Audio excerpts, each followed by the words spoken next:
আপনারা কি ভাবেন আমার মতো? আমি কিন্তু সবসময় ভাবি যে মানুষগুলোকে দাদু বলতাম, আজ সেই মানুষগুলো কোথায় গো? আজ আমার স্মরণে হচ্ছে সেই খগেন দাদুর কথা। তিনি ৩ রাস্তার মোড়ে এসে আমাকে বলতো, উৎপল দাদু ভাই, বেলা অনুমান কত হলো আমি জানতে চাই। সেই মানুষটা আর এই পৃথিবীতে নেই, কোথায় যে হারিয়ে গেল।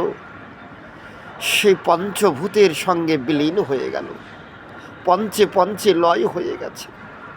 পঞ্চভূতের জড়দেহ পঞ্চে পঞ্চে লয় হয়ে গেছে। আজ আমার স্মরণ পড়ছে ভীষণভাবে সেই কাশীনাথ দাদুর কথা।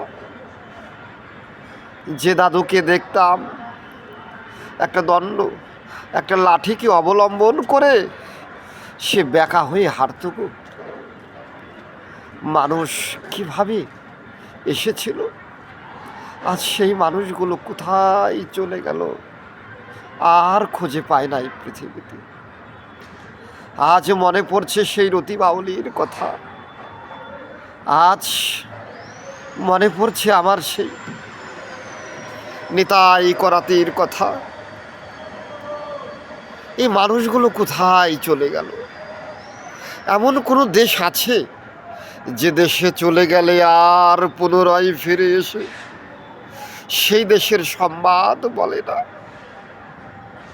আমার নিজের দাদু আমাকে বলতো, দাদু ভাই আমার কাঁধে ওঠ। আমার মাকে বলতো, আমার বড়দাদাকে খেতে দিও না। আমি যখন মারতে যেতাম তখন আমার মাকে বলতো, বৌমা বৌমা খেতে দাও দাদু ভাইকে, খুব ক্ষুধা পেয়েছে। এই মানুষগুলোকে শুধু স্মরণ করে, পিছনের কথাগুলো যখন স্মরণে আসে আমি পাগল হয়ে যাই। আর ততই যেন কৃষ্ণের প্রতি ভক্তি বেড়ে যায়। আপনারাও স্মরণ করবেন পিছনে ফেলে আসা সেই দিনের কথা। স্মরণ করলে কি হয় জানো? মনটা সরল হয়ে যায়। আর সরল হয়ে গেলে কি হয় জানো? এই মনে শ্রী গোবিন্দ এসে বাসা বাঁধেন। তখন ভগবানের সঙ্গে ভক্তের সাক্ষাৎ হয়।